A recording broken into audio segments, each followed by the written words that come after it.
What's going on, everybody? Welcome back to another exciting Ask Nick edition of the Viall Files. Did I get it right? Is that what we're doing? I think so. Oh, you're nodding. I feel like we change it every time. No, I think that's the new.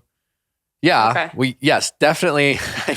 I've done 15 different versions probably of that, but I think we're gonna go with the Ask Nick edition of the Viall Files. I'm your host, Nick. I'm joined by Allie and Amanda. How are you, Every ladies? time you say something weird about my name, Nick, you either hesitate, you say it with a rhythm that makes it sound like it's a foreign concept to you. And because you at notice. this point, I think I really enjoy it. Because you notice every time. It's attention to detail like that. There you go. know? Well, we have a great episode, first and foremost. We actually do have an update from one of our callers, the park bench gal. For those of you who listen, the guy she met when she was like 15, and every year they'd meet up and like have this little rom-com moment on a park bench, have like a hot makeout, and we told her to shoot her shot. So we have an update. But before we do, Amanda, you have an update on the wedding? Yes.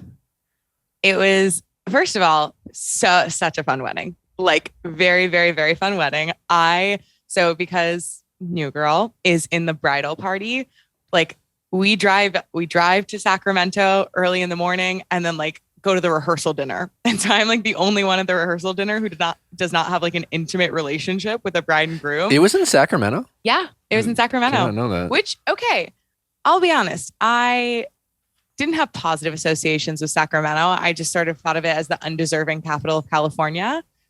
Cutie little town. Okay. People of Sacramento. Claire's from Sacramento. Oh. I believe. Sacramento's finest. Yeah. But yeah, it was like, so it like kind of an intense situation in the sense of like meeting all these people, like they're with their closest friends and then me, but everyone was so welcoming and kind. Like the bride and groom are like so awesome. Like bride was funniest person ever. And so it was just like a very good setting. Like, you know, like I feel like when everyone's friends are very kind to you, I think it speaks like and reflects very highly on them. So the wedding was nice, but what's the update on the relationship? Okay, so we've since acknowledged it, and I just like to make fun of her for it. But she was really awkward about how to introduce me at the wedding. I can see why. We talked about this though. We talked about this before you left. When I say she's awkward, that's me being harsh. Like, no, she just like, there was one time where she was sort of like, the first time she said friend, and we both knew that was wrong. I was like, okay. And then there's one time where she was just like, this is Amanda. And then finally, I think settled on +1 date. But now I do a bit where I'm like, this is my neighbor. I think of various things that she can call me. That's not a romantic engagement. But I think we had a really good conversation on the car ride up, just like talking about where we're both at and like kind of the reason that it's like not in a place of like exclusive labeled relationship. Like, I think for both of us, it has to do with like personal stuff we want to do. Like, I don't know. For me, I think if I'm in a relationship with someone, it means being all in a way that like you really have to have your stuff figured out. And I think I've made leaps and bounds in figuring out my stuff. But do you have to in general? No, not. Yeah, I see how you took that. I don't mean do you. I mean, do people? Do people have to have? I don't know. I guess I just don't agree with people have to. You know what? I think in some ways, yes, but I also think it's a fuckboy line. If I'm being honest, I'm not calling you a fuckboy, but I do think I need to figure out my shit is 100% a fuckboy line that people, men and women who are fuckboys, use at their convenience. So okay, I think it's not all rectangles are squares. I agree that it can be a fuckboy line. Yeah, I'm not saying if you say that you're a fuckboy. I'm just saying it can be. Fuckboys say, and exactly. So my question to you is, how do each of you know if you know it's it sounds so vague. It's like it sounds like and many people are like this, and we've all done this. You have this what seems like this mature conversation about where we are, and you'll talk for like, I don't know, 20 minutes about it, like a nice meaty conversation, only to like end the conversation, feel good in the moment, and then like talk to a friend about your conversation and be like, so what does any of that mean? You're like, well, I'm not really sure. What's changed? Nothing. Other than you haven't defined it, but like what are the do's, what can you do and what can't you do as it relates to this relationship? Because you even said introducing you as your friend is not right. And like, why not? Why not? If you, it's such a gray area. No, I hear that. And I think with that, like the reason that was the one that I was most like, hey, was because I think it felt like, and like she wasn't doing this at all. She definitely didn't mean to do this. But I think that gives me like closeting vibes of like, do you know what I mean? Like, and I think I would feel differently if it were like a dude who did that versus like a woman. I get that. I'm like, I get the wrinkle there. But it was really sweet. Someone at the wedding who was trying to be nice, like who was being incredibly kind and welcoming, was like, I was like, oh, I'm also a +1 of the bridal party. She was like, oh, who's your husband? And I was like, oh God. It's like, I'm not here with a husband. I'm here with a girl that I'm hooking up with, who I really like, but have no defined commitment to. But okay, so my answer to that is that I think the value in it, even if it is still I don't think it's fair to say it's undefined, because I think there's only one definition that it's not like we have one definition, one option, and it's like relationship. And I think I don't think it's undefined in the sense of it's like, oh, we have no idea what it is. I just think it's not that. It's defined as not a relationship. I think it's defined as like, I think like words that like we've both used are like investment, priority, and care. So it's like, there's the makings of things that are definitely like not fleeting moments, or like not like fleeting feelings. And so I think, and we had a very good call. Let me ask you one more question. This is fun. Who's running the risk of getting a little bit more hurt? That's a good question. I think it's switched. I think at the beginning, I was probably the one who thought like the timeline for commitment was like going to be a little bit like faster. Like not necessarily like I want to lock this down and you're not like, and like this is a source of tension. But I think like I was probably like more hopeful about the speed that it was going to move.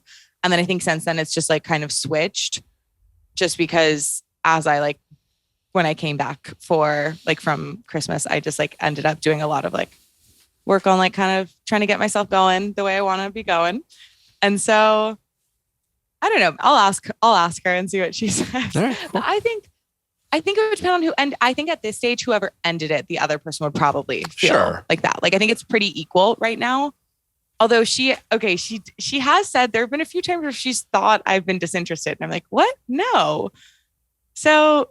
Well, I mean, there's as much confusion as there is clarity in this particular relationship. And so I think there is, because I think we recently had a call where we like really like went through like, because I was like, because I still like am very much operating as like this is like something like precious, like just because it's not like getting labeled or precious without very clear boundaries is well, that's what I'm saying though. We were talking boundaries, like in terms of being like, okay, we've both established that like this is not an exclusive situation, but like how do we want to communicate surrounding that? Because like I wouldn't personally want to do anything that would jeopardize this. Sure. Like I want to kind of craft like any other dates, hookups, whatever they are, around like the excess from like this is.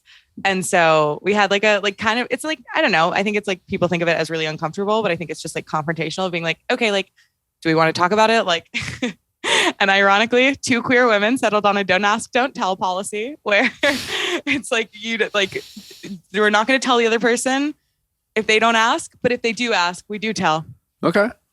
Allie has her big 2020 debut. Was last Friday. Allie, go support Allie and watch 2020 if you want to see Allie in her actorial performance. You want to see my hair in the craziest bob you've ever seen. It's a reenactment of a murder. Well, the case hasn't been solved, which is the crazy thing. So our hope in kind of doing this is to bring light back on the case, because it happened in 95. Right. So.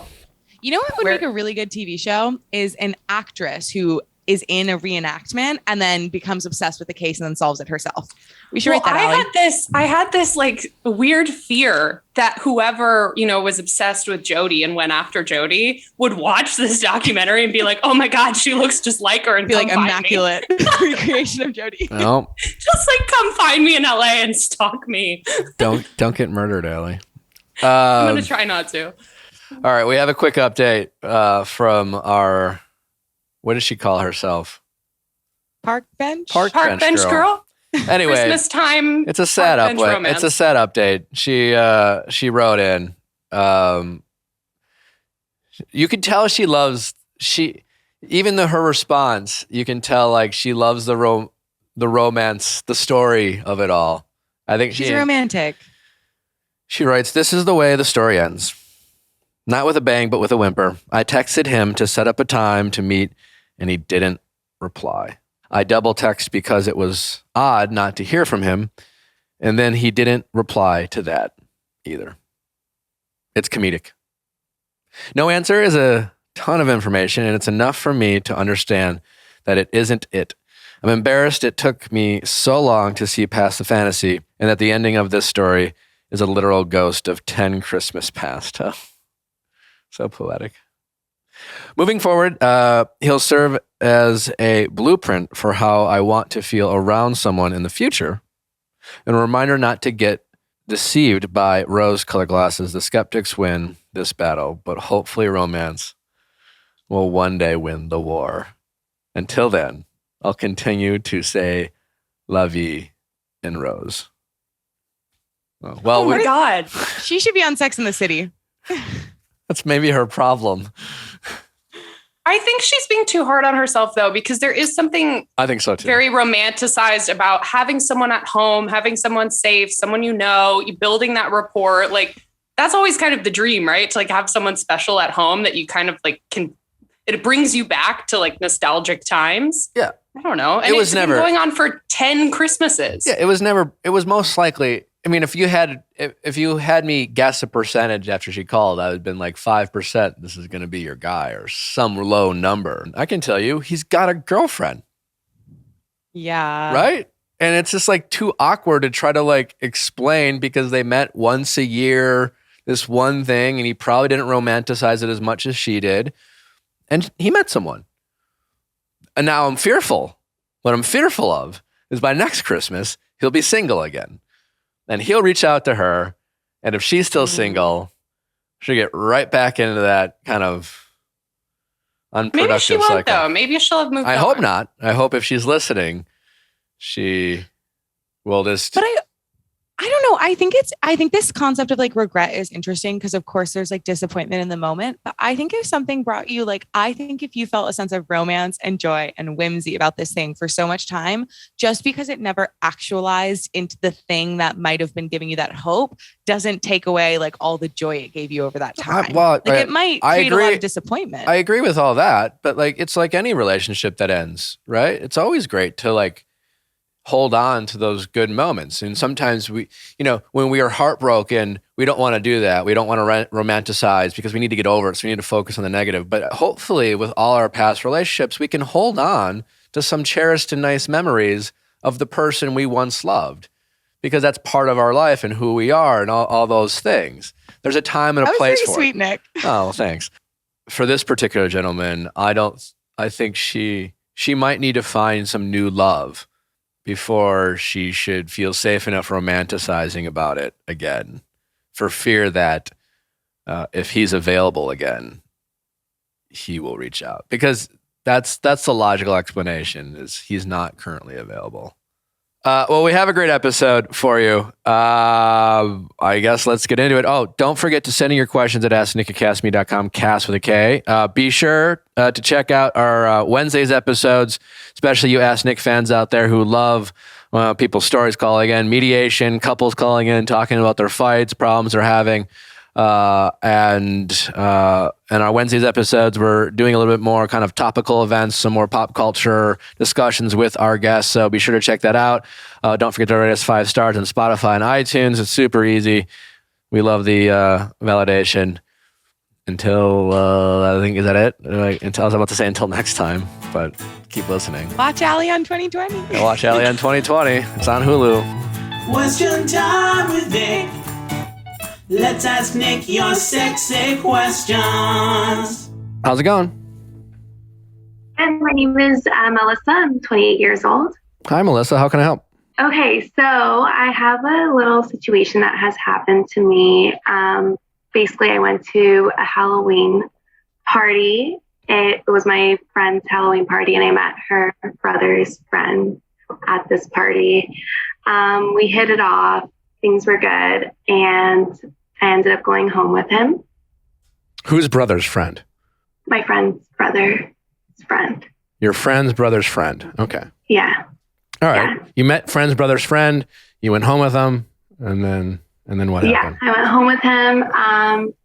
Since I went home with him, he was really he was all over me. He was really cuddly, very sweet. I would say love bombing kind of thing. What do you mean? And love bombing as in he would hold me tight, right before stuff was going to happen. He would kiss me, say how beautiful I am, and all these words. Okay. And we've only known each other at this point for He said he 3 loved hours. you? No, he'd be very lovey towards me. Oh my God, no. Okay, let's just be careful. That's definitely not love bombing. It's just a guy getting excited and showing affection, but Okay. which is, it's okay for a guy to do. It is okay for a guy to do. I just think sometimes we can just get excited. Yeah, and totally. think it's something else. I'm not sure it's love bombing though. But anyways, that's not the point. Continue. Okay. Rothy's. Oh, Rothy's. I love them. I love them. And finally, they have men's shoes. I got these very comfortable loafers. The most thing about the Rothy's, two things. One, I put them on. It felt like I've owned them for 5 years. Super comfortable. Also, I went out and I did they're nice loafers. They're kind of dress up loafers. And then I did yard work on them and I got them dirty. You know what I did? Threw them in the washing machine and they came out brand new. Why? Because they're made with recyclable plastic. Rothy's has bags, handbags, shoes, low flats. They started for women, but now they're hooking up the guys. Take your pick from insanely comfortable flat sneakers, loafers, ankle boots, and more. People magazine named Rothy's best-selling shoes the best flat for the 2021 Style Awards. And like I said, Rothy has stylish hand-washable bags, wallets, and accessories. They have come in all different designs. What more can I say? If you want a good pair of shoes or a bag, Rothy's is surprisingly... I always say surprisingly, you wouldn't think something so fashionable. Yeah, you would think something that's cheap out of recycled plastic, but it's not. You would never have guessed. It's amazing. You also would think that shoes that look that nice would be uncomfortable because they even have Yeah. pointed toes. They're nice shoes that you could wear to work in a formal So setting, comfortable. and they're still comfy. So comfortable. Hit the new year in stride with a fresh pair of Rothy's. New customers get $20 off your first purchase at rothys.com/VIALL. That's ROTHYS.com/VIALL. Noom, that's right. Noom, that's right. I said that twice, didn't I? Well, shavings make a pile, and when you do things twice, 3 times 4, you start making a pattern, and then you start meeting your goals. Whatever your goal is, gaining weight, losing weight, gaining muscle mass, feeling better, having more energy. A lot of different ways to feel healthy, and whatever your health goals are, Noom is helping you get there. Noom is grounded in science. It's at the heart of everything you do. They've published more than 30 peer-reviewed scientific articles that inform users, practitioners, scientists, and the public about how their methods work and how effective they are. I love it. It's helping me as I get older maintain, and it's, it also, what I love about Noom is it allows me still to enjoy the things I like to enjoy because, again, it's about a pattern. You call it a cheat day, whatever. I don't. Natalie and I made French toast Saturday morning. Is that helping me feel better and looking great? Not really, but I was able to kind of figure out, how to do that, how to fit that in while still meeting my overall goals of wellness. Start building better habits today. Sign up for your trial at noom.com/VIALL. That's NOOM.com/VIALL to sign up for your trial today.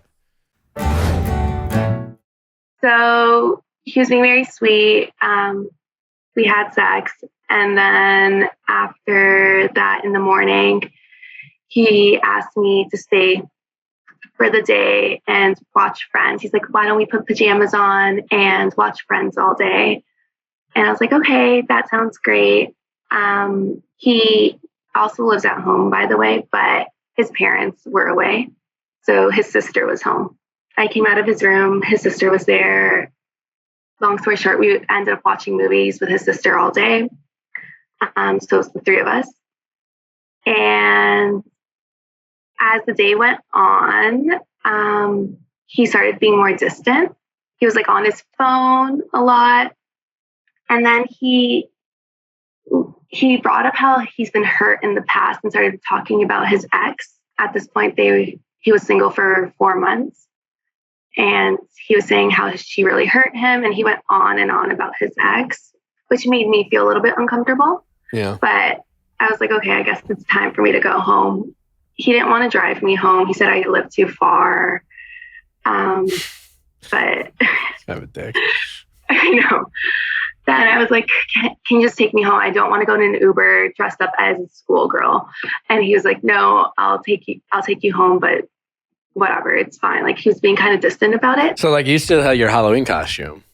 I did. Well, he let me put on one of his shorts and one of his sweaters, but he asked for it back. How old's this guy? He's 29, so a year older than me. Okay. So in the car driving me home, he was quiet the whole time. And I asked why he was quiet. He's like, I just spent 24 hours with you. So he's driving me home the next day at 11 p.m. Oh, God, this guy sucks. Yeah.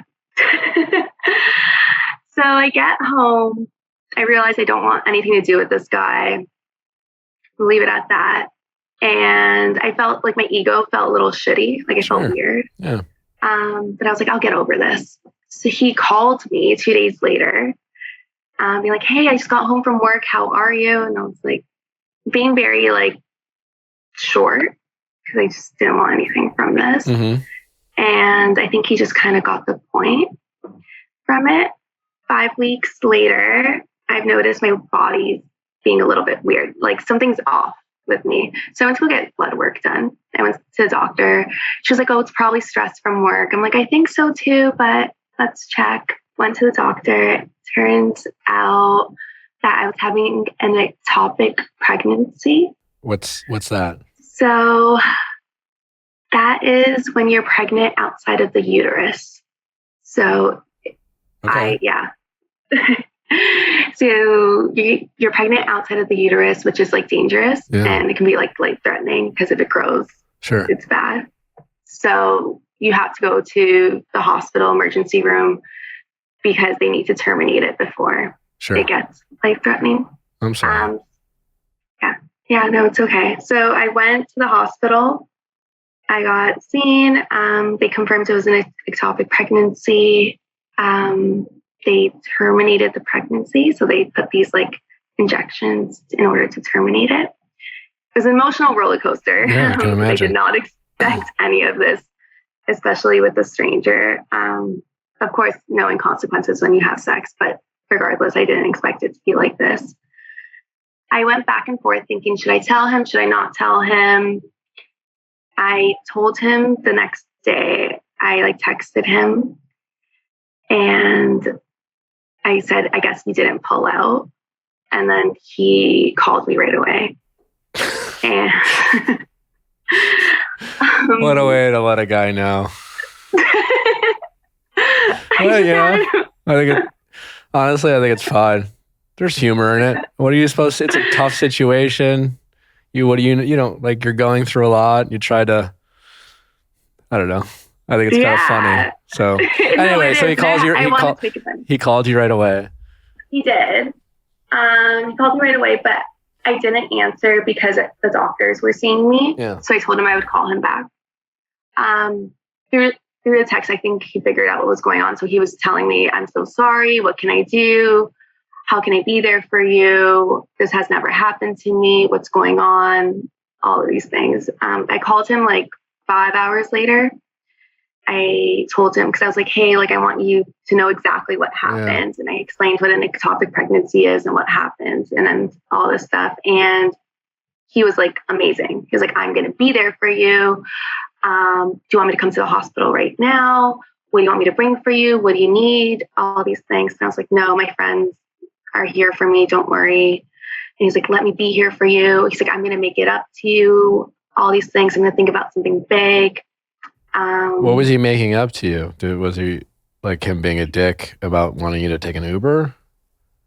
He said he'll make it up to me, and because I'm going through this like ectopic pregnancy. Gotcha. So he said, I'll make it up to you. But Okay. I don't know what it. Yeah, would it was be. just like, I mean, I'm only going on for your story. And I mean, yeah, you guys hooked up, you got pregnant. That's not necessarily, that can happen. That's a risk Yeah. people take.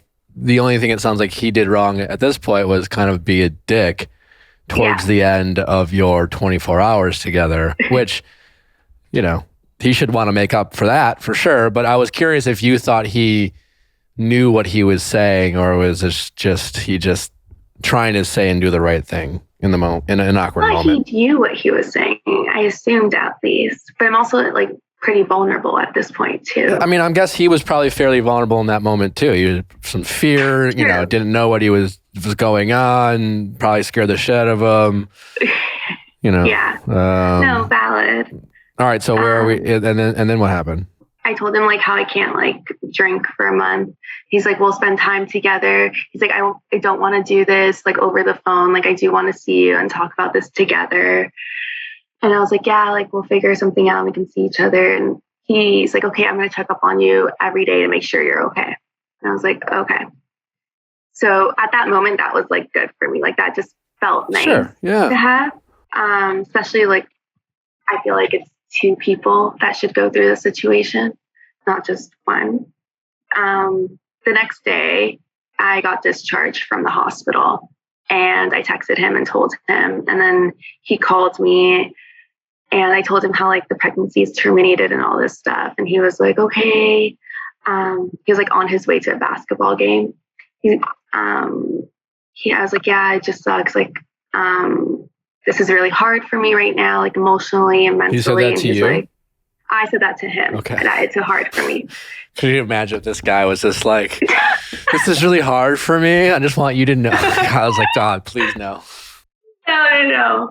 He was like, well, I'm sure it's hard for you, but I'll be there. It's teamwork. We're going to be there for each other. It's not a one man's game. Like I'll be here for you. Okay. And I was like, okay, thanks. I was like, have fun at the game. And then I texted him, I think that night saying something. And that was the end of that. And then he texted me twice following that phone conversation, asking how I was. And my hormones were like up and down. And I fully told him, like, I just don't feel like good. Like I just mentally, like this is really hard for me and all this stuff. He then used the teamwork card again. Like, this is teamwork. I'm here for you. I'm going to make it up to you. He said it like a couple times that he would make it up to me. And I asked him what he meant by that. Man, great question. So I'm curious too. Like, what do you mean? Yeah.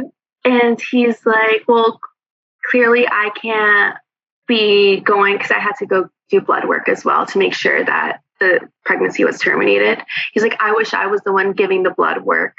And I was like, well, it's clearly not. He's like, okay, well, I'm going to send something to your house. Can I get your address? And I was like, I gave him my address, but I was like, that's not the only thing I need. I think I need emotional support from you. Like, I need you kind of feeling these emotions because I feel alone in this. And then I asked him, has it hit you? And then that's when I got ghosted. And ghosted you? Yeah. And I didn't get anything sent to my place. How long ago was this? So this now was 2.5 weeks ago, 2 weeks ago. Yeah. Oh, I'm sorry. Sucks. It's okay. Yeah, it felt super shitty. So then I waited a week for him to message me and reach out. He didn't. So then I blocked him on everything. But this doesn't feel like your typical like situation where like, oh, this guy's being a dick, I'm going to block him. It's a weird situation. It's unique, right? Yeah. You had a one night stand with a guy you didn't know. Before the pregnancy happened, I'm guessing it sounds like you had accepted that, okay, I spent a whole day with this guy. he was weirdly like super affectionate, and then he got what he wanted, and then like, you know, maybe his hangover or whatever, you know, that's a problem with like one night stands and hookups. Like and no judgment about doing it, but there's, you know, it's happening at night. Usually drugs or alcohol are involved. You wake up, you know nothing about this, and then you wake up, and then you both kind of like subconsciously recognize you're in this kind of awkward situation. So you want to, what's very clear about this guy is that he wants to try to be a good guy in the moment. So he wakes up and he realizes that he hooked up with this girl he doesn't know. And he's like, let's hang out and spend the day together because I'm not an ass. I'm not like the rest of the guys. And then like, you know, a few hours roll over and he's just like, I don't even know this person, you know? And maybe you're both like trying to like not be, it's you, like in an attempt for you to both feel like you didn't do something wrong because you hooked up with someone you didn't know, you both probably made the mistake of like, you guys shouldn't have spent the whole day together. You know what I'm saying? You both should have been like, all right, thanks for the great night. I'm going to go. I'd love to see you again. I hope you feel the same. Here's my number. And then hope that you guys both call, right? But like, no, you know what we should do? We absolutely should spend the entire day together because that will make us feel better about the fact that we had sex last night and we didn't know each other. Like, I think that's what we both, men and women, it's a common awkward thing to try to justify our choices. And so you guys did that. Now that doesn't justify him being a dick, but that helps explain why, you know, you have expectations, he has expectations. He should have recognized that. And then all of a sudden he just decided to like, stop worrying about being the good guy and was the honest version of himself. Was like, you know what, I don't know you, and like, take yourself home. Fine, I'll take you home. And then you said something that made him feel judged and defensive about like, I've been a good guy to you. I hung out with you this morning. And he's just like, I've hung out with you 24 hours. And it's just a dick. It's just a dick move. And then the pregnancy thing happens, right? Yeah. Such a tricky situation because I can only try to empathize with how you felt. And I can certainly try to empathize with how he might have felt.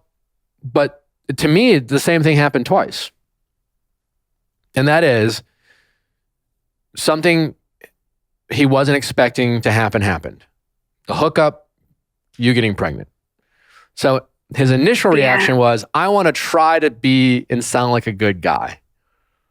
Right? So he said these things that didn't really make sense. I want to like make it up to you and blah, blah, blah. And then I think after his adrenaline wore off, things calmed down. Maybe he talked to a couple buddies. Maybe he talked to a sibling or a sister. I don't know. And someone's like, all right, well, she's not pregnant anymore. Yeah. I don't know. Like what are you supposed to do, bro? And I don't, maybe didn't have, there's a million things that could have happened. Yeah. And then he was just like, yeah, I don't know. Like, she's not pregnant. It's an awkward situation. I'm just going to cut my losses. And he did the very immature thing of ghosting you. So we know who he is, someone who wants to try to be a good guy, but deep down at best is just not there yet and kind of selfish. And I'm not saying he's like a fucking terrible person, but he is not as good as he wants to believe he can be. Yeah. Those people make me nervous, uncomfortable. I'd rather just be like, hey, I'm off the bat. Sometimes I'm a dick. I try not to be, but I'll never sweep you off your feet. And at least you know what you're getting, up for an expectation. So the roller coaster of like, I want to believe I'm like this guy, what you're describing is the type of guy who would go on The Bachelor, and if he was, and has a chance to be a fan favorite because he says just enough of things and doesn't get caught in a situation where he has to reveal his true character, and then goes online, and then like a year and a half later, like Bachelor Nation's like, this guy's a fucking asshole. That's who you're describing. Martha Stewart and Marley Spoon has options for all tastes, diets, lifestyles, and for every moment, including dinner, breakfast, and dessert. Who are you going to trust, yourself or Martha Stewart? Something my mom said a lot growing up is she'd be like, I'm not Martha Stewart. Yeah, and now your mom can be Martha Stewart, at least in the kitchen. You can be Martha Stewart. And delicious and convenient meals are designed to be ready in 30 minutes. And it's just like if Martha Stewart made it for you, or your mom, whatever, but only 30 minutes. You don't have to go to the grocery store. You don't have to really bake it. I mean, you might, there's some preparingness, and it's dummy proof. You don't have to be a good cook. I know that much. It's just paint by numbers, and you'll feel like a magical, amazing chef. Ooh, their honey Dijon steak is delicious. One of my favorites. There's little to no cleanup. They deliver right to your door. They make it very convenient and easy. You can, it's amazing. Get dishes from all over the world delivered right to your door, or enjoy comforting classics everyone will love. Plus, you can sign up today with code VIALL and get $120 off. If you're tired of grocery shopping and meal planning, sign up today at marleyspoon.com using code VIALL for $120 off your first 5 boxes. Once again, go to marleyspoon.com and use promo code VIALL to get $120 off and enjoy delicious meals from Martha Stewart every day of the week. Hey, everybody. Hey, do you have a primary care physician? Listen, some of you might. I don't know. Many of us don't until you do. And then what do you do when you do? Who do you ask? Well, you could ask ZocDoc. That helps you find out who are the best healthcare providers in your area. It helps you assign with the physicians that work with your insurance and all that. They really take. You can have a primary care physician or a physician of any kind of whatever you need within minutes with ZocDoc. No one knows what you're looking for in a doctor better than you, and no one's better at giving you the tools to find the perfect doctor than ZocDoc. The people who created ZocDoc found the major pain points in healthcare, all the things that weren't working, and said enough. They said enough, and they made booking a great doctor surprisingly pain-free. Will they take your insurance? Do they understand your needs? Are they available when they can see you? With ZocDoc, the answer can be refreshingly pain-free, and the answer can be yes to all those questions. There are some amazing doctors out there, but really the only ones that matter are the ones that we can actually take your insurance. That's right. Also, like a way to crowdsource reliable reviews. Yeah, I literally used ZocDoc when I first moved to LA and was looking for a physician, and it was like reading the reviews. I put in my health insurance, so I had a list of everyone who was approved, and then I could read reviews, and it was like reading certain reviews that made me choose my doctor. Yeah. And shout out to Dr. Shamas. And honestly, there's a lot of great doctors, and there's also not great doctors out there. So make sure you're seeing the right ones, and ZocDoc can help you do that. Go to ZocDoc.com/VIALL and download the ZocDoc app for free. Then start your search for a top-rated doctor today. Many are available within 24 hours. That's ZocDoc.com/VIALL. ZocDoc.com/VIALL. What do you do with this? I don't know. Listen, have you talked to a therapist about something like this? I have. Okay, that's awesome. Work through that. I don't think this guy's going to really do anything to make you feel better. If that's your question. Yeah. Well, my question is, I just want him to feel like what I felt through all of this. I mean, refer to your therapist on this. My humble, non-expert opinion would be, it's impossible to. He didn't get pregnant. He didn't have things injected into his body. Unfortunately, and hey, listen, if there was a way for men to feel some of the pain and that women are forced to is for the choice of procreating, there's a world where I could sign up for that and be like, hey, if you want me to do this, you need to know what you're asking me to do. But it's a normal, I get why you feel that, but you also don't even, I think that would require you to give him more of you. Yeah, more energy. I figured. And I feel like there are other healthier ways for you to grieve and process this thing that would be less toxic, because you're kind of describing revenge a little bit. And I get it. I totally get it. It's just natural to want someone to be like, what? Fuck you. You did this. You were sloppy. You didn't pull out, or maybe, I don't know if you guys... And he did take accountability on the phone. He was like, yeah, this is mostly my fault. And when thing I do remember him saying on the phone when I called, when we first spoke, and I was in the hospital, is he was like, you probably think I'm a shitty person, but I'm not. I'm not a shitty person. And he kept repeating that. Because he's definitely capable, and he knows it, of being a shitty person. Yeah. He wants to think he's a good guy, but he's not there yet. It's literally what you're describing. Yeah, no, I can see that now. But it still doesn't feel, I don't feel fulfilled just like ending ties like this without him. Like, because does he not even care? That's how I feel. Yeah. He probably doesn't anymore. Yeah. He just 100% did not experience what you experienced. Yeah, no, for sure. Right? And so don't even give him that credit that he might have. And you wanting him to feel that is this next to impossible, because he can't I thought about explaining it to him. Maybe he would get it, but nah. You already got his best effort. It wasn't very good. And he's not your boyfriend. He's not even your ex. You barely know this guy. I know. And that's the risk that we all have taken, any one of us who have hooked up, and unfortunately, like, in your position, like, the chances of getting pregnant and then sucks because it's such an emotional thing. I can only imagine. And yeah. I'm sorry. I wish I could give you better answers. Like, because I feel like some part of my answer is like, I'm sorry, you're just going to have to deal with it or something, which is not what I'm trying to say, but.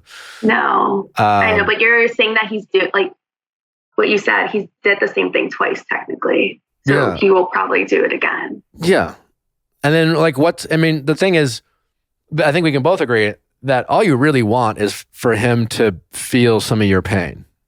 Yeah. You don't want a relationship with him. You don't want to see, right? And while I empathize why you would feel that way, we can both agree that that's a toxic feeling that isn't gonna like help you heal. Yeah. No, that is a toxic feeling. So I would continue to work with your therapist on processing this. Give yourself time and grace to get over it. And I'm optimistic that you will. But yeah, I know I will through time. I just always I look back and I'm like, it took two to tango for the situation, yet one person's dealing with it, like emotionally. Yeah. But I apologize for men. All the things he said to you was in a moment of panic. Yeah. He's a reactive guy. I can see that now, but I didn't at the time at all. It's okay. How would you? You didn't know him. You didn't. How are you supposed to know that? You don't know him.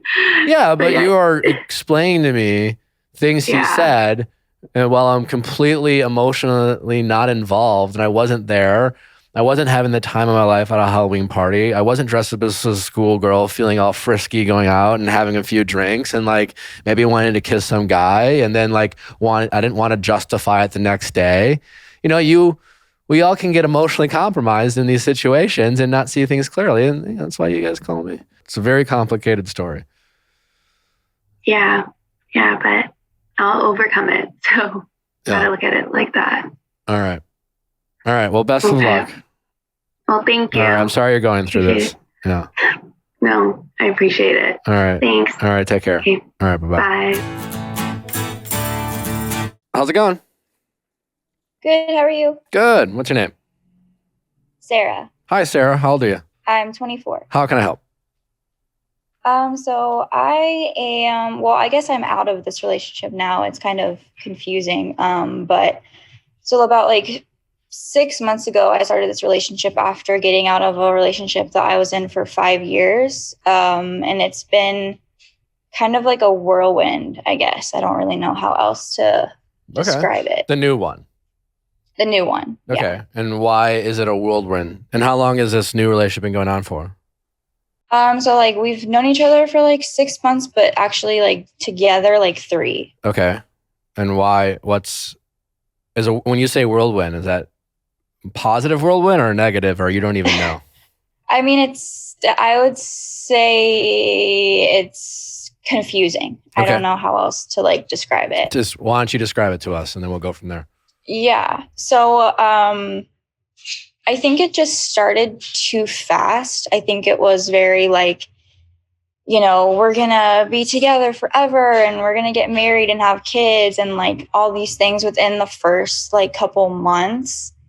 And like in the beginning of it all, like I was not looking for a relationship. I wanted to like be single and focus on myself. And then like he and like myself kind of like convinced like maybe this will work out, or like maybe this is the one, or like maybe I don't know, like maybe I should just give it a try. And like he was very like adamant and consistent and like would come to my apartment and like bring me stuff and flowers and like all these things that I wanted like in my last relationship that he was like showing me. Mm-hmm. And then like as soon as we started getting comfortable, it became like inconsistent and like hardly texts me during the day, hardly, I don't know. I just didn't like feel the same way.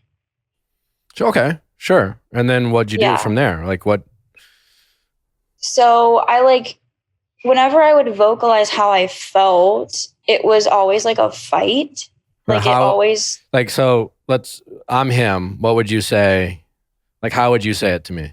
So, I mean, like I obviously didn't say it correctly all the time, but I would just say like I need more like communication. I want to feel like more valued or important to you. And then it would always be like I'm doing everything I can. I'm like, I'm working, I'm doing this. Like that's not my problem that you feel like that kind of thing. And when you said you didn't always handle it correctly, how do you think you might have handled it incorrectly?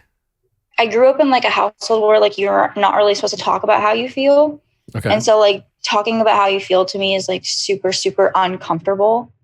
And so I'm not always, but like I'm getting better at it now where I feel like I come out like, you're doing this wrong, you're doing this wrong, you're doing this wrong. And not more like, I feel like this is how I feel. Yeah. So there were like times where I know like I probably were just like, you're doing this wrong, I don't like this, instead of like talking about it in like a more positive and like understanding way. And so then you have a hard time communicating your feelings, and then it sounds like he made you feel bad for communicating your feelings. Yeah. Yeah. When he would respond, would he talk calmly or would he get hostile? So that's the thing. It's like I never knew when he would get upset. Like there were times where I would talk to him about something that bothered me. Like there was a time when we were out with his friends and he was like very drunk. Okay. And I was sitting next to like his coworker and he was sitting next to me and they were talking about like his coworkers, like which ones were attractive. And I was like sitting next to him while this was happening. And he just like kept talking about like this girl's butt and like his friend coworker was like, yeah, her butt. And I was just like sitting there and I was like, what? Like what is happening? And then I told him about it later in that night. And I thought he was going to like blow up and like be like, I never said that. I didn't do that. But instead he was like really calm and collected and was like, I'm sorry. Like I didn't mean to do that. But then other times it'd be something where I didn't think he would blow up. And then he does. Like what? Give me an example. Well, I guess like the last time that we talked, I texted him because he was just like acting different. And I was texting him saying like, you don't really communicate with me during the day. You don't really call me anymore, blah, blah, blah, blah, blah. And he just like lost his mind, like just started like yelling at me and just like, I don't know, just like saying, I shouldn't need reassurance all the time. I shouldn't, feel, I don't know. Yeah, no, that's helpful. You wrote here that he has a lot of anger problems, and I feel like he gaslights me and is a narcissist, but I'm not sure. Neither of us are doctors, right? But just I'll indulge your like why, as a non-doctor. I'm just curious why you think he might be a narcissist, and I only say that because I'm not either, so we won't be able to determine whether he is or not, regardless of what you say. But I'm just curious why you said that. Well, I think like I don't know how to describe it. I just feel like he doesn't really care about how I feel. And I feel like there's times where I'll like cry in front of him, or I'll like show emotion, and he just doesn't react. Like he just like stares at me and he's like, you shouldn't cry, or like, you don't need to cry, or like, blah, blah, blah, blah. I don't know if that makes him a narcissist. It might make, it makes him maybe not good with his feelings, or he freezes or lacks empathy, or maybe does have some anger problems, and maybe has a lot of work to do on himself. Again, I'm not a doctor, but I think we just need to be careful how we use those words. It's interesting the way, like, so my main question to you is, before we kind of get in the weeds of this, is, and thank you for calling, by the way, but why, if you can say, even if you're wrong, right? Even if you're wrong that he does, technically he's not actually gaslighting you by the definition of gaslighting, and technically he's not a narcissist, but you recognize that you think he might have anger problems. It makes you feel like whatever he's doing, whether it's gaslighting or narcissism or not, it doesn't feel right. Doesn't feel okay. It doesn't feel like how you feel like you should be treated. Right. Why are you not just ending this and looking a different direction? Because like, this is not a guy you've dated for 6 years. You don't have a lot invested in this guy. I mean, I get that early on he did some things that your past ex didn't do, and that's nice, but it sounds like, it sounded very short term. What's your reasoning for wanting to see if you can salvage this 3-month relationship? Well, I think for me, it has a lot to do with like, I don't really like giving up on people. Like, I feel like relationships are like a choice. Like, you choose to be better for that other person. And like, I want someone to be like that for me. Like, I want to be able to be like, hey, no matter what it is, we'll work through it. And like, I want that. And I feel like that's something that I just don't give up on people. Maybe it's like, also like my dad was really never in the picture growing up. So maybe that's like a childhood, like trauma thing. Like, obviously, like my dad gave up on me. I don't want to give up on other people. Yeah. So did you see a therapist? Yeah. Like, I still see one to this day. Oh, good for you. That's awesome.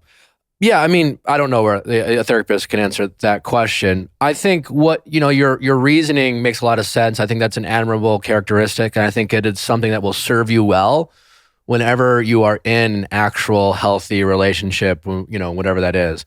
Relationships are hard enough that, those kind of characteristics that you describe that you want in a relationship, like working through problems and being patient and being empathetic and seeing their point of view, are all amazing qualities to have. And like, don't lose that. But what I would hate for you to do is to waste it on people that, quite frankly, you don't really have a relationship with. This is an early dating relationship, a situation. You're getting to know them. I think people, as a young dater myself, when I was, your age, it's tough. Like, we're trying to incorporate a lot of things that we either saw from our parents that we want in our relationships, or we didn't see in our relationships, that we were like, I don't like that my parents did this with each other or did this with me. I want to do it differently. So, I empathize with why you're motivated to do that, but let's not waste it on people who you're still figuring out whether that you can be safe with this person, whether you can trust this person, whether they are capable of treating you the way you deserved. You can find, my point is that someone who's worthy of you, who's kind to you, who's empathetic with you, who treats you with respect, that you build a strong relationship with, you're still going to need all those things that you just described you want, because relationships of any kind, of any period of time, are going to be challenging and difficult, Right. And it's going to require you to fight through problems and work through problems and be empathetic to their needs, even though that overall the relationship is generally healthy, because no relationship's perfect and every relationship is going to have its ups and downs and takes work. But like, let's not waste it on people that like right off the bat are just giving you a ton of red flags on their ability to treat you the way you deserve, and your gut's telling you, regardless of whether you're a therapist or a doctor and you're capable of recognizing what is actually gaslighting or narcissism, that your gut's telling you that this seems off. And early on, like, you don't need to train, like, none of us are responsible to like find like someone and then like mold them into the partner we want. That's not what, all these characteristics you describe are meant for. They're not there to mold someone. They're there to help maintain and keep a relationship strong and build on a really solid foundation. But you need that foundation. You know what I'm saying? Yeah, 100%. So I think the big takeaway here is just channeling that really positive energy you have for relationships into people who are worthy, and then just trusting your gut with people who are not. Yeah. Right?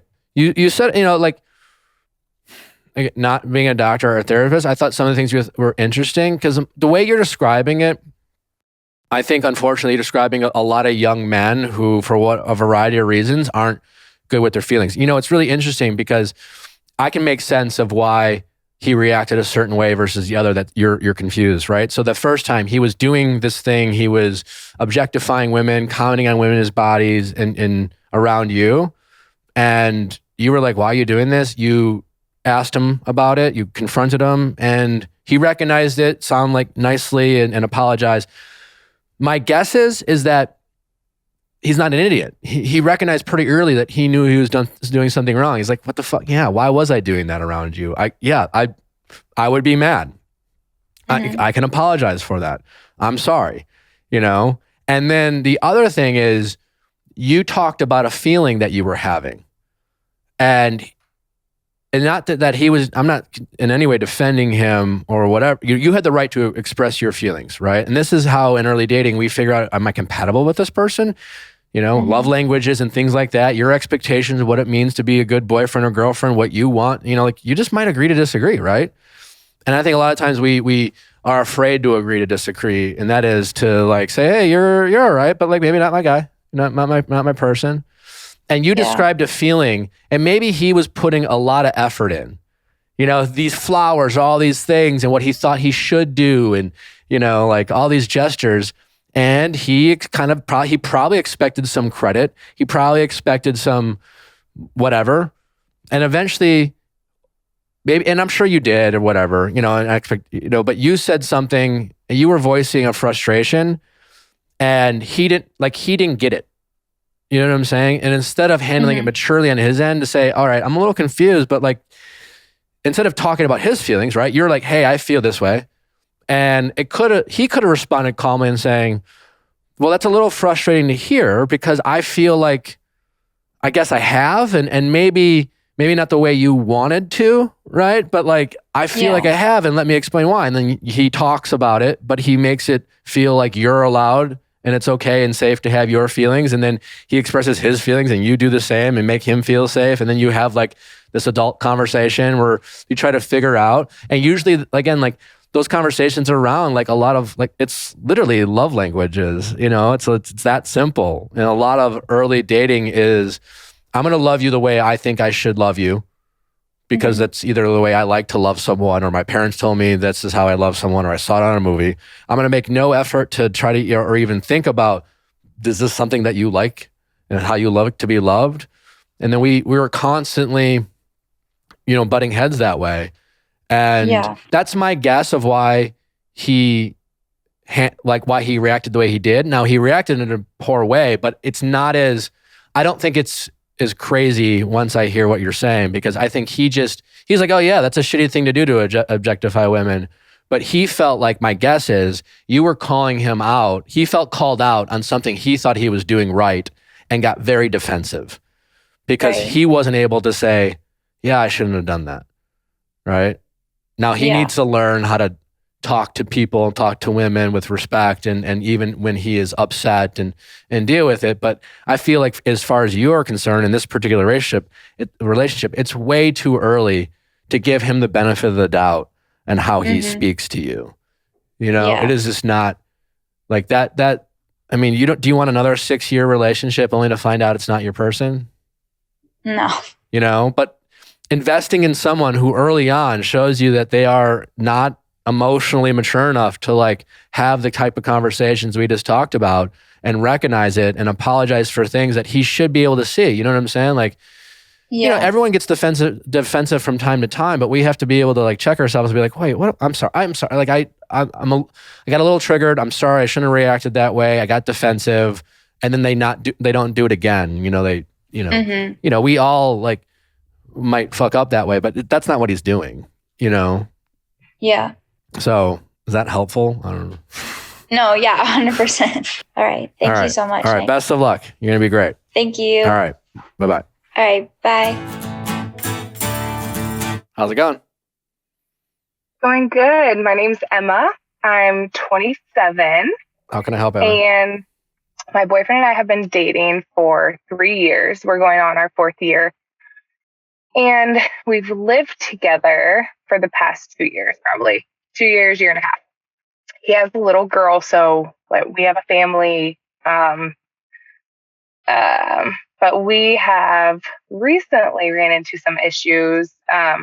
Actually, it feels like months ago now. Back in October is when some stuff went down. And I just have to preface this by saying, I've learned so much since October about boundaries and healthy relationships. But all of that aside, I'm still in this relationship. And so back in October, it was like a week before his daughter's birthday, I saw some text messages on his phone. And I know you shouldn't even look at your partner's phone, but probably for the last year and a half, he hides his phone. He'll close out of apps when I, come down the stairs, or if he gets a Snapchat from someone, he'll close out of it, just suspicious stuff, And I finally decided, I was like, I'm just going to look at his phone. What's he hiding? So I saw some text messages and they were not appropriate. DMs to girls, swiping up hard eyes. So I was like, okay, I'm going to hold out until after this birthday party because I didn't want to ruin the birthday party for everyone. And that next Monday, I called my mom. She came to help me move out. I was grabbing all of my stuff and he pulled into the driveway. I literally had one more box to put into my vehicle. Long story short, we talked, he cried, he apologized and said, actually, he probably didn't even apologize, honestly. He said he felt like he was losing his family, but the text didn't mean anything. So fast forward to the next week and I look at his phone again. Actually, I looked at his work phone because I was like, he has his work phone always locked, but he had unlocked it. And I thought that was kind of weird. So I looked at his work phone and found that he was looking up an escort and also had a live porn chat up. And we don't live in LA, but he goes there for work. And this escort was you could tell his traces on whatever this app was, that he chose females and he chose a specific location. And he blatantly got to this one specific girl's page. And so I confronted him about it. And I was like, I'm done. I'm moving out. I now have said I'm moving out twice in 2 weeks. And he basically said the reason he had that up was because we don't have enough sex. And so it was your fault. Yeah, it was my fault. And now my friends, obviously told me that, that's an excuse. I've listened to multiple of your podcasts. I know that's, I don't even know if you can say that's gaslighting, but it doesn't matter. Well, I guess kind of you could, sure. Yeah. But he's a dick. I know that much, So I didn't end up moving out. I had some stuff packed up. I didn't move out. Fast forward maybe 2 more weeks. It was the week before Thanksgiving. And I just went ham looking at his phone. And he was messaging girls one of them was like, oh, honey, I was supposed to come eat cookies with you. And he messaged another girl, was like, I'm sick. Can you come take care of me? Good morning. I'd love to see you. For these messages have gone on for the past 3 years. I created a photo album. I took pictures of all the messages and it's insane. And so I was like, this is right before Thanksgiving. It was right before Christmas. I didn't really want to wreck everyone's holiday.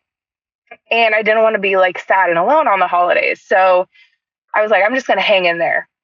We had a huge knockdown drag out. I didn't even plan on telling him what I had seen, but I did. It all came out. And he was like, what do you have? Are you logged into my Instagram account? Like, he thinks I have his Instagram account on my phone, which I don't. I'm not that crazy. And so long story short, I have found all these messages, and I'm still in this relationship, and I keep like putting off like, oh, it was his daughter's birthday. Oh, it's Christmas. Oh, we have a business together, and now we have an event coming up. And I'm like, oh, I have to wait until after that event because I've been working hard for it. I am going to earn a paycheck with the business, cannabis culture business. And so, yeah, not that I guess that doesn't really matter, but like that complicates it. I feel, yeah. But it you're still not trapped. Yeah, I'm not. How invested? Like, did you guys? What contracts are there, if any, as it relates to your business to protect yourself? There's not any. It's just like a small business that we started like 2 or 3 years ago, and we've slowly evolved. Like, it's his business. Like, none of it's in my name, but I could walk away tomorrow and it would not be. Did you invest any money? No. Okay. So, and not to diminish it, but you invested your time and hard work, and it's a labor of love, and you feel like it's. Yeah. All right. So I'm reading your message here just to like you moved most of your stuff out and actually left and went to your parents. He called you. He said he was sorry. He didn't realize he was hurting you. He said that he had talked to these girls this way his whole life. He didn't think he was doing anything wrong. And he feels like he's lost his family. Then he admitted to having things he needs to work on. His sister, and then something about his sister. His sister agrees with you. You said you listened to this podcast. Just out of curiosity, what do you think I'm going to say? I have talked to my friends. I was like, this man's going to roast me and say, get out of a relationship. He doesn't respect you. You have other options. You're settling, basically. I mean, I guess, but you're just having a hard. You're just like you're why you're hurting, or like it's very easy for me or your friends to say get out. And yeah, you should totally leave. We know that. That's not your problem. Your problem isn't knowing you should leave. Your problem is you're finding the strength to do it, right? And the things that are stopping you from doing it. Yeah. Like, and just to clarify, like, is there love there for him still? No. Okay, there you go. Not That's really. a good answer, because some people might say, yeah. I mean, you have you have a bond with his daughter. You have a bond with his sister. You have a bond with this business. You have the fantasy of what could have been with him. Then you have the embarrassment of finding out what he did to you. The facing your ego, what your ego is going to try to make you feel for not knowing the signs, or what it says about you that he felt the need to do this with escorts. It's a lot to process. Yeah. And he's like, I really knew after I sent this in, I was like, I really like hammered down and listened to your podcast. I know exactly what he's going to say. Like, but I don't know. People are like, oh, find that man, find someone who's your teammate, who supports you and encourages you to do good in life. And that's him 1000%. Like, sure. I could say, I want to open up any type of business that I want, or I want to achieve any type of goal, and he would support me 1000%. And I have a good relationship with his family, and I'm just like, I'm scared, and I'm secure with him. Like, financially, I'm secure with him, and I think like losing that is what scares me, or I'm gonna find a worse relationship. How old are you again? 27. Okay, Super young. You might not feel that way, but you are. What you want to try to do is to be able to empathize with your own choices to help understand why you made the choices you did without judging yourself, so that, and then, but at the same time, hold yourself accountable so that in the future, you won't make the same choices, right? So you don't want to be judged. Like, judging yourself doesn't do you any good. Oh, you're so stupid. You should have known better. Okay, well, you didn't. And just a little bit I've talked to you, I can empathize with why you didn't, right? You were in a position in your life, your 20s, very vulnerable time, very transitional. You're trying to break away from the expectations of your parents and your surrounding community, whatever it is. For a lot of people, it can be a variety of different things. It could be who they are, their sexual preferences, their career choices, their family choices. So many, pressures that we have to try to find ourselves as individuals, right? And this person came along and you felt a little saved by them. It helped. You were taking a big risk on your own. You probably felt alienated by your family. And he provided that comfort and security that you were hoping to be provided from your family, right? So that at least helps you empathize with why you were vulnerable enough and made excuses for red flags that you saw. It's going to be so easy to psych yourself out about what it's going to take for you to move on and say goodbye to this relationship and say goodbye to his daughter or his sister or this business, but it is not going to be as hard as you think. And I'm not saying it's not going to have its struggles or ups and downs and its disappointments, but whatever you put your heart and soul into, I'm pretty confident you're going to be able to figure out. You need to find some of your independence. Mm-hmm. The story you just told me is you had your family, you made some choices that they didn't offer the support you hoped, and you found comfort in a boyfriend, right? Instead of just finding comfort in yourself or your friends or whatever. A lot of people have done what you've done. I've done what you've done. But in the future, I think if you leave this relationship, listen, if a guy walks into your life and you get excited about it, I'm not saying don't pursue it, but find your independence. It can be a little scarier, but find the ability to say, you know what? I don't really need anyone to make my personal dreams come true as it relates to my career, as it relates to trips I want to go on, as it relates to friends I want to have, where I want to live. I don't really need anyone. It's nice. I don't want to feel alone. I want to have my community, but I don't need them. And that really is going to free you up so that when you do meet someone, you like them, you get excited, you set boundaries because you were compromised when you met this guy because you really didn't want to feel alone. So when question about boundaries, because this is going to be a whole new ball game for me, how is it ever too early to set boundaries with someone? It depends on what the boundary is. So I guess one issue that we currently have and have always had in my current relationship is communication. Mm-hmm. Saying if he'd say, hey, yeah, I'll be over. I'm okay, when? And he'll be I don't know. I'll let you know. And then I end up waiting 4 or 5 hours before he would come over. Yeah, that sounds nuts. But if I would say something, he would be what are you talking about? We're not even dating. We're not even, It's called common courtesy. Yeah.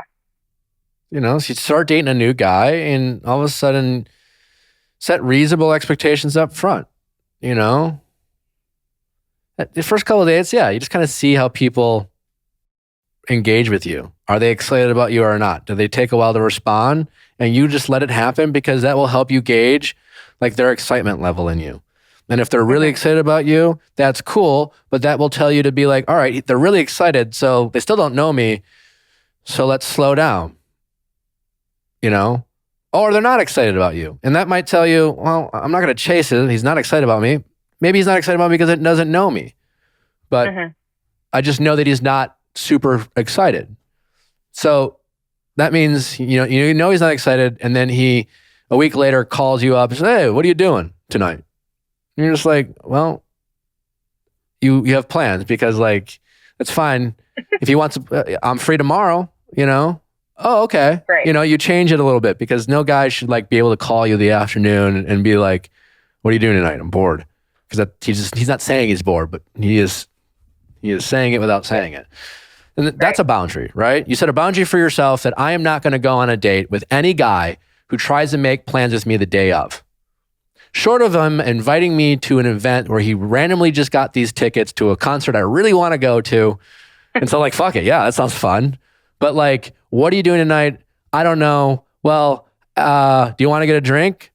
I'm bored. I felt like doing something and you seemed like a person I wouldn't mind hanging out with. And so you set that boundary for yourself. And then you say, well, I'm free tonight, even if you don't have any plans.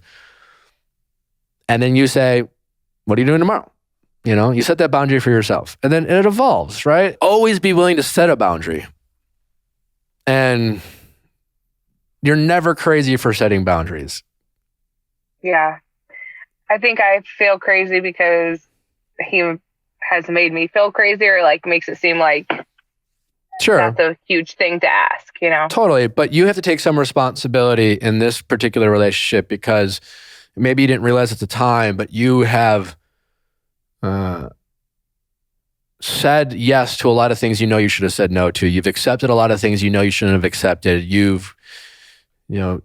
got yourself in a vulnerable situation where you kind of gave away your power and you chose this comfort he provided you in this sense of like having something and anything rather than feeling alone. These were your choices. And now you need to figure out a way to get out of this relationship and then figure out a way to move forward. It just takes some time. I don't know. You deal with, this is going to help you out. But what you have to do is focus on your choices that you can change and stop trying to understand them. More than anything, if you take anything away from this call, is that that's what you need to do. Is focus on your choices. What can you control? Understand your choices in the past, not to criticize yourself, but to understand your choices. And then how can you make different choices in the future? And every time you, in your head, start thinking, well, why did they do this? Or why would they have done this? Or why would they, that's all a giant waste of your time. It doesn't do you any good. Stop making excuses for them. Get out of it, and let things play out. Stop feeling sorry for yourself. You can have empathy for yourself and you can like give yourself some grace, but that's what you got to do. And then like let life play out and be patient. Yeah. All right. Okay. You're gonna be okay. Thank you. All right. Let us know how it goes. I expect in a month, I expect you to email us back and let us know you're not in this relationship. Okay. I will. I mean, ideally you do it today, but I'm giving you a month. All right. All right. All right. Take care. All right. Bye-bye. Thanks for listening. Don't forget to send your questions at asknick@castmedia.com, cast with a K. And I'll see you tomorrow.